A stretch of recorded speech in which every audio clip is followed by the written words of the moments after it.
Hi, everyone, and welcome to our first bonus episode. So we have a co-host today from Love It or Leave It and Pod Save America. We have Jon Lovett. Hi. So Jon was How you kind doing? enough to join us for a 4-hour special on why daylight savings time should be permanent. So You bet. take it away, Jon. Floor is yours. Thanks. I'll do what I can in 4 hours. We're going to start where this story must begin, ancient Mesopotamia. All right. We shouldn't we shouldn't fall back. Some states can, but we shouldn't. All right. I want to stay in this daylight savings time. You heard it here first. Well, no, you definitely didn't hear it first. If you've listened to Jon, you've heard it here. For the 6,000th time. So, but it's still important. So let's jump in. I know this has been litigated to death, but let's talk about expanding the court. So let's operate under the assumption that Amy Coney Barrett's confirmed. Even if Biden wins, we'll have a 6-3 court, which means that an already bold agenda is basically prone to be entirely struck down, right? A strengthened ACA, women's rights, climate change, voting rights, all of it's basically at the mercy of a court that Donald Trump himself constructed a third of. So how do we proceed here without expanding the court? So I think, first of all, I don't want to assume, and I don't think we should yet assume, and I know you're not saying this, that they're going to get this done. I think we have to fight like hell. I'm not saying it's an easy fight. I'm not saying it's a fight we're poised to win, but I think we have to take it. I'm a world historic procrastinator, and for me, I think you gotta, if a project seems too hard, you gotta break it down into its digestible components. And I think first we have to just delay it past the election and fight like hell to push this beyond the election and hope that there's a shift in politics or something that makes it harder for them to do this in the lame duck. That said, this will be a court put in place by presidents who lost the popular vote, basically. A right-wing court that doesn't reflect the democratic choices of the American people. And for those who are skeptical of expanding the court, I'm skeptical of it too. I'm worried about the risks of doing that. I'm worried about what happens if you start down that road. I don't like it. I don't like that we're in this position that's required of us to defend democracy. We're going to have to make a choice. At a certain point, we're going to have to choose. Do we want to pass a climate bill that will withstand scrutiny at the Supreme Court, that will help us create millions of jobs in clean energy and help make sure that we do our part to solve climate change at a moment when it's plain to see across the country how much damage it's doing? Or do we want to allow this undemocratic body to overturn climate regulations? Do we want to expand healthcare, or do we want to be at the mercy of a court that is going to be very, very hostile to any government involvement in providing basic social services? I mean, Amy Coney Barrett, there's this article she wrote when she was a law professor, I believe, and it's really interesting. It's a really instructive look at her ideology outside of politics, outside of this nomination process. And basically, it's an ideology in which she says, as an originalist, there are vast parts of the social welfare state, vast parts of the regulatory state that are unconstitutional, not just Roe, not just the Affordable Care Act. We're talking about the Social Security Administration. We're talking about paper money. Now, does that mean she'll overturn every one of these things? No, she builds an architecture to defend why her originalism will allow certain things to continue to exist. But the threat is there. The ideology is there, and it is radical, and it is dangerous. Building on what you just said, I'd also caution against, operating under the right-wing talking points that somehow expanding the courts is the bad thing here. Like what a conservative court represents in actuality is the unpopular thing here. It's a conservative court represents, like you said, this is the end of the ACA. This is failing to meet the existential crisis that is climate change. It's failing to pass voting rights legislation at a time when we need it. It's women's rights that are in peril right now, and yet the right is trying to convince people that the issue here is that the number 9 is sacrosanct, which is not the issue. No, the issue is following the will of the American people, and the only way to do that, in the event, like you said, that we do lose this majority, that the nomination is put forward, is expanding the court, because that is a good thing and that should be embraced, not run away from. Yeah, I mean, look, a while back, McConnell was asked at some Republican event. What would happen if a Supreme Court vacancy opened in the final year of President Trump's first term? And he said, we'd fill it. And everybody laughed. Why did they laugh? They laughed because they knew that what they did to Merrick Garland was not a precedent that they would honor. They knew they were full of shit. They knew that they were hypocrites. And what you see a lot of people on the right say is like, these are just the rules. You know, they have the majority in the Senate. They have the White House. Well, expanding the court is part of the rules.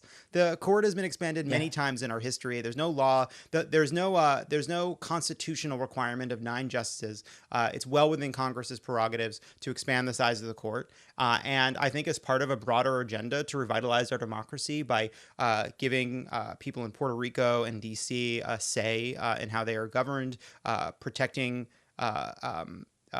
the democratic process from gerrymandering, protecting it from vote suppression, making sure that the right to vote is protected across the country. I just think the answer to these anti-democratic forces is democracy. Totally agree. Well said.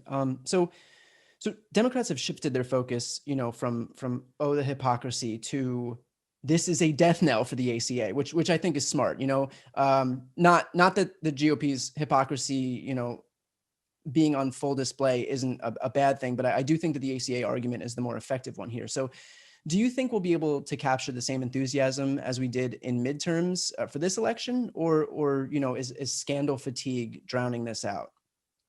I think we're on track to have the biggest turnout in our lifetimes in a presidential election. That doesn't mean it's nothing is written and nothing is for sure. We have to do our part to make sure everybody turns out.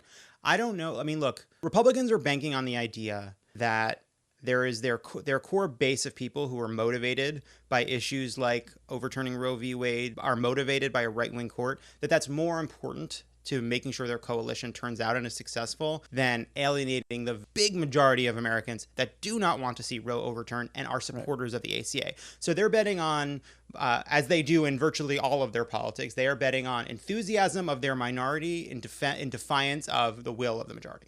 There comes a point when even if you get 100% of like 38 people, it's not going to be enough, right? And doubling and tripling and quadrupling down on a shrinking base of people who don't form the majority of this country is not a winning formula. And it's also not a formula that's ever going to take us out of this minority rule that we're living in right now.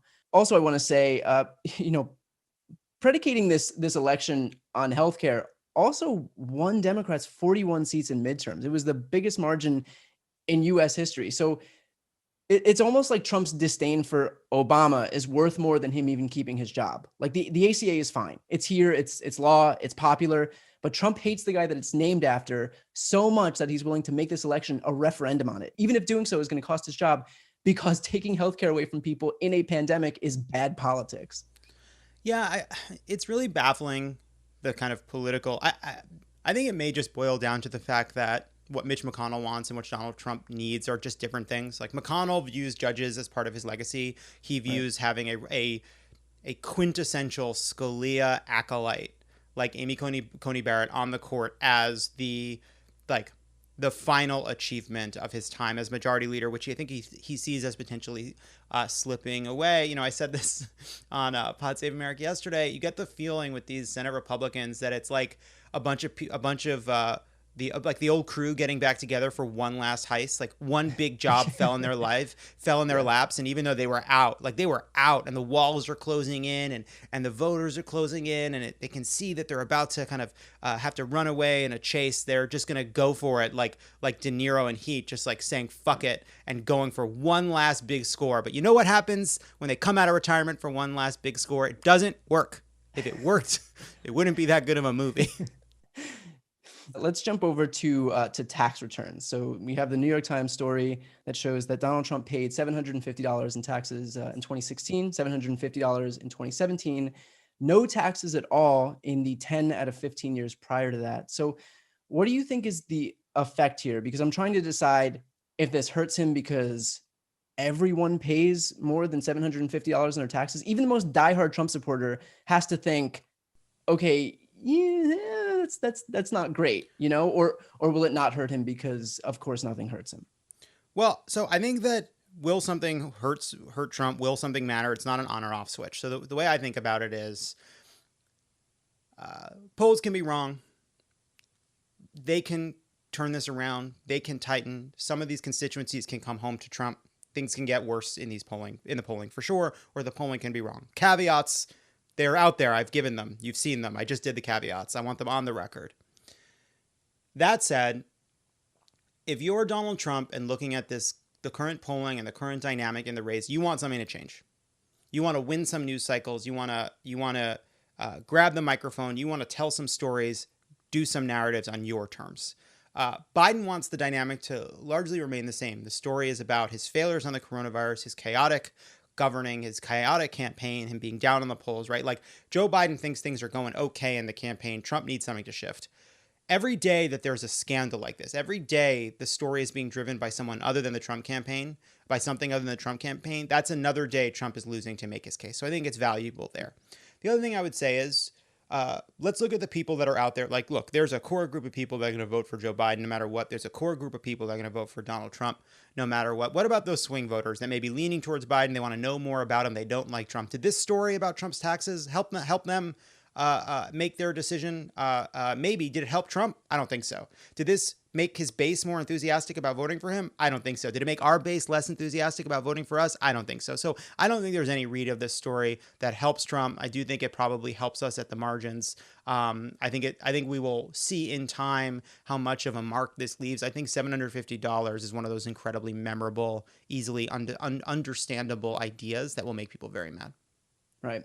I also want to point out too, like him not paying taxes and people like him not paying taxes isn't just a matter of like, oh, he's a smart businessman. This is just more proof that he understands the system, because it's not. Him not paying taxes means that he's not contributing to cops, right? Like to his law and order, to his favorite, law and order a talking point. He's not contributing to the U.S. military. He's not contributing to firefighters and first responders, all the people that he panders to while trying to pull votes out of them. He's not contributing to schools. He's not contributing to teacher salaries.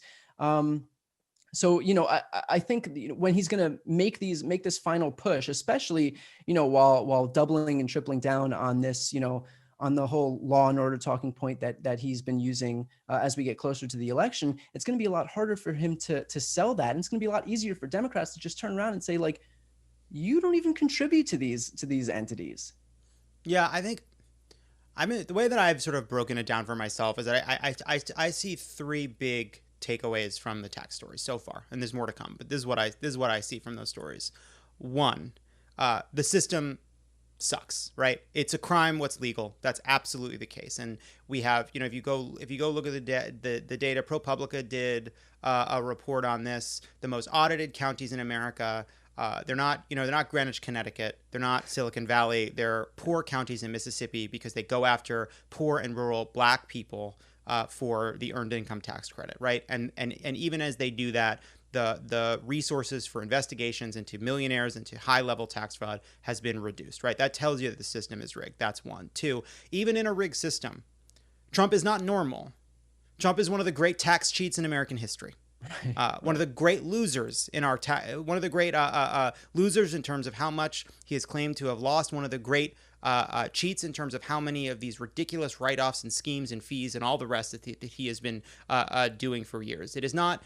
There's this sort of cynical stance you see on the right of, oh, this is just business. It's not. Right. There are plenty of shady customers and shady businesses doing all kinds of things. This is an extraordinary abuse, and there's a lot of fucking law breaking going on under these numbers. The third thing, which may be the least valuable thing politically at this point, maybe the hardest part of it to actually talk about, maybe the least valuable to talk about, but I actually ultimately think maybe the most important piece of the story.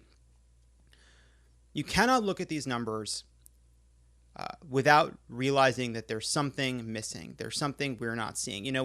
When astronomers look up to try to find a black hole in the sky, they look to see what's being distorted around it. They can't observe it directly. It's not in the data, but they can look around it and say, hey, there's a big gravitational pull out there that's pulling all these stars, that's making all these disturbances, that's making all these distortions. You look at Trump's numbers.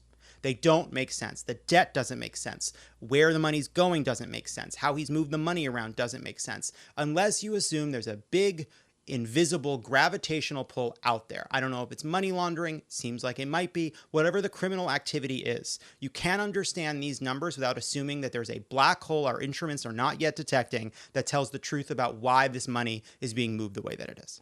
Yeah, and something I've seen more and more is you hear that there is a reason why the federal government doesn't give security clearances to people who have high amounts of debt. It's because they're vulnerable to blackmail, to, that other Yeah. countries, for example, can use that debt to leverage them to do what they want. So like, for example, it might cause a president, let's say, to not retaliate against, I don't know, let's just pick a country out of thin air, Russia, like even in the face of election Turkey, interference, even Saudi in the Arabia.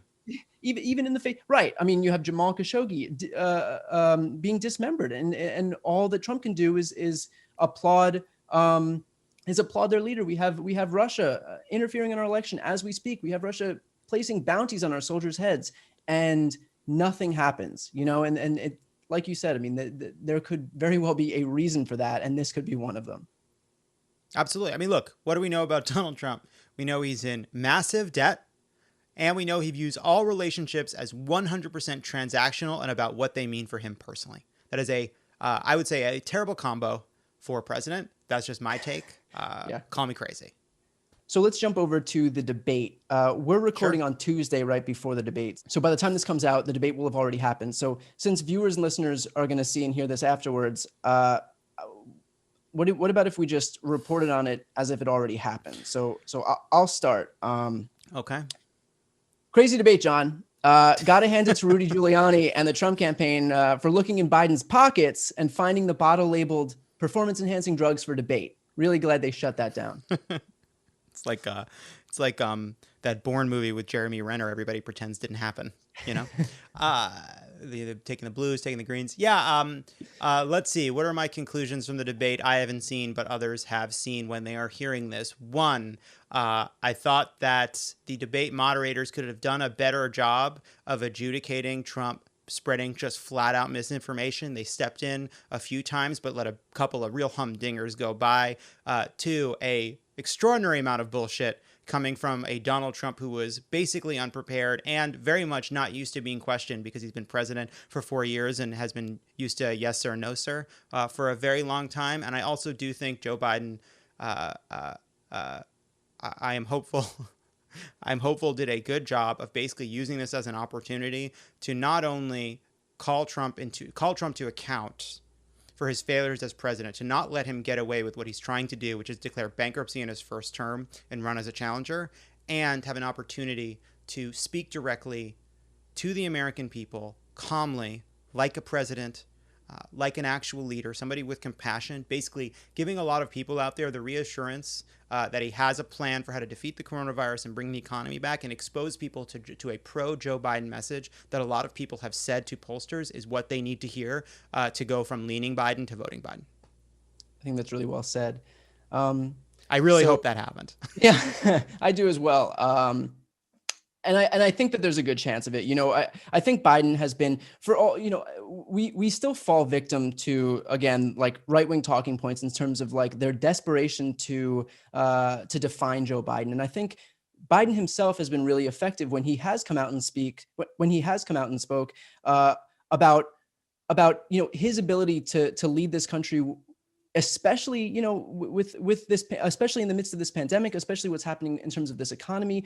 Whereas all Trump's been doing is deflecting blame and diffusing responsibility. And, I think there's only so many times while people are watching their friends and family members and neighbors and teachers and, die of coronavirus that you can say, oh, well, it's China's fault. Meanwhile, if you look at New Zealand, if you look at Australia, if you look at Canada, if you look at Germany, all these countries have it under control. This isn't happening in a vacuum. We don't have to say, oh, well, we couldn't have done any better, because all you have to do is look one country up to the north and they're doing better. Yeah. I mean, look, the good news, if you can call it that, is right now, the American people in poll after poll, they basically call the coronavirus and getting out of it and rebuilding the economy as the most important issue facing the country. And they view Donald Trump as someone who failed on the pandemic. Now, it is a remarkable part of this polling and a uncomfortable part of this polling that consistently there is an advantage Donald Trump continues to have on the economy. It is a connection that is just incredibly strong for him. And people, while they blame Trump for the pandemic and they view the pandemic as having damaged the economy terribly, they still do not make the connection that he's responsible for the economic problems and that he's ill-suited to bring us back. Now, my hope is that this tax story, plus Joe Biden having the opportunity to talk about his plans, is going to help shift that dynamic. It's just one area where Democrats can look at this and say, we can do better here. Totally. So real quick before we jump into Vote Save America, which is why I brought you on today, I do want to talk about Eric Trump. I don't know if you've heard the news, but we got a pretty big announcement from Eric Trump today. I'm gonna play it here. Ainsley, that person's there. I'm telling you, I see it every day. The LGBT community, they are incredible. And you should see how they've come out in full force for my father every single day. I'm part of that community, and we love the man. And thank you for protecting our neighborhoods, and thank you for protecting our cities. All right. Look. Big announcement. Expected a lot of things from debate day, but Eric Trump coming out on Fox News was not one of them. You know what? All right. Look, I don't want to speak for the entire LGBT community. It's not my place. I can't do it. But I will say that I'm going to put out a letter for us all to sign that says, no, thank you. Stay where you are. That said, 2 points. One, that is a conversation about an incredibly stupid op-ed from Brett Stevens, the New York Times, that claims he has an anonymous Democratic lesbian from Manhattan who is for Trump because of low gas prices and the fact that Bill Barr is going after corruption. That was literally completely insane. The first thing I thought of, it's like, okay, you have somebody in the heart of Manhattan, and they're going to vote for Trump because of low gas prices. Because if there is one issue that someone in Manhattan is going to vote on, it's the price of gas. I just find this. And also, by the way, one other piece of it too is it was like. I am a Democratic lesbian, but if I get to a mean word in the newspaper, I close the paper. Like, I'm Manhattan. Like, I'm sorry. Have you met lesbians from Manhattan? They're tougher than that, my friend. You need to, what are these? Who are these soft, shrinking violet Manhattan lesbians? Give me a break. That's one. Two. Let's look. I think Eric Trump was still quoting a fake gay person. I think he's not admitting that he is a real gay person. He was quoting a made-up gay person who says the community is for Trump. That is not true any more than it's true that Eric Trump has joined the LGBT right. community, I think. So let's jump over to Vote Save America. Let's do it. So really great stuff. I sought out Vote Save America because I think that it's the best tools that we have. I think it's the best tools we have for all things voting as we head into this election. I think that they've done, you guys over at Crooked and the Vote Save America folks have done a phenomenal job of giving everybody everything they need. Okay, so what are some of the big dates that are coming up with Vote Save America? Yeah, so one thing that everybody should know is if you go to Vote Save America, you can sign up and basically it's a one-stop shop to tell you everything you need to know, from making sure you're registered, making sure your friends and family are registered, finding ways to donate and help, from local races to national races, to find ways to volunteer. And and one other thing you can do there is you can adopt a state. So the question we get all the time is, I live in a blue state, I live in a red state, what's the most effective way for me to help? And we can basically help you adopt a swing state. So you can adopt one of 6 states: Michigan, Wisconsin, North Carolina, Florida, Arizona, or Pennsylvania, where I've adopted. And basically, once you sign up, we're going to help make sure you know exactly what you can do to be the most effective as a volunteer, as a voter, and we're going to do that by giving you some sort of key dates where you can make the biggest impact. So on October 3rd, we're going to have a 1 month out week of action, and we're going to do a big event. And you can go to Vote Save America and sign up and help make calls, do some text banking, write letters, donate, get involved. That's going to be basically this weekend.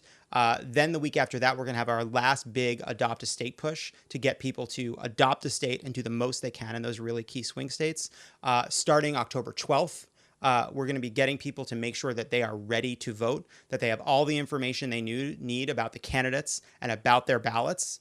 So that, like, basically in all 50 states, there will be information no matter where you are to make sure you have the information you need, not only about how to vote, but the way to vote. And then starting October 19th, we're going to have to make a plan early voting election week to make sure everybody gets their votes in as early as possible. But the key thing is, if you go to votesaveamerica.com and sign up, you will get an email that tells you exactly what you can do right then to help. Because one of the things we hear all the time is, I haven't volunteered before, I'm nervous about it, I don't know what to do. Go to Vote Save America. If you've never been involved before, if you've never made phone calls, if you've never really taken that next step, this is the time to do it. You want to look back on this October and know that you did everything you can, because I sincerely believe it is our last chance to make sure we defeat these anti-democratic forces, to make sure we have a say in how we are governed, and to make sure we have a president, a Senate, a House, and local leaders that will live up to our values and help make sure we actually can make some change in this country. And it is it's a once in a lifetime opportunity to be a part of an election where the stakes are basically total. I also want to add that you can go to votesaveamerica.com/register, and the recommendation, to get registered by at the very latest is October 12th. So you still have time. Go to votesaveamerica.com/register, and if you're already registered, go to votesaveamerica.com/verify to verify your registration, because Republicans will do their best to kick you off the rolls. We just got good news. Democratic lawyers have stopped Georgia from purging 14,000 voters from the rolls there. So again, votesaveamerica.com/register or /verify. Jon, can you walk us through some accomplishments that Vote Save America has had thus far? Yes. So far in just 2020, almost 50,000 people have used VSA to register to vote, and 260,000 have used our Verify tool to confirm that their voter registration is up to date. We have 250,000 people who have adopted one of the 6 key swing states to make sure that we win the presidency. More than $500,000 for voter registration, voter enfranchisement, and candidate efforts. And we've had 26 million, or I think we're going to be about 27 million basically today, to win back the Senate. We've raised $1 million in our Unify or Die Fund. That was a fund to go to the Democratic nominee, no matter who it was, because we wanted to make sure we all came together. We're now in the process of raising hundreds of thousands of dollars to fight gerrymandering by winning some local races. We're doing a House fund to keep some, basically we work with Data for Progress, which is a really smart progressive polling firm, to identify places where your dollars will do the absolute most good to make sure we hold the House and to make sure we win some local races. So we've done a ton of fundraising, a ton of volunteering, and those 250,000 volunteers in the Adopt a State states, that's really going to help make sure we win in those states. And if you want, you can become part of that Adopt a State program, and it's fun. You can become part of a community. And if you've never volunteered before, I am talking to you, not talking to somebody else. There's nobody else. There's you. I know you haven't done it before. I know most people listening probably haven't done it before. I am telling you, take a chance. Try it once. You'll be hooked. It's not just the right thing to do.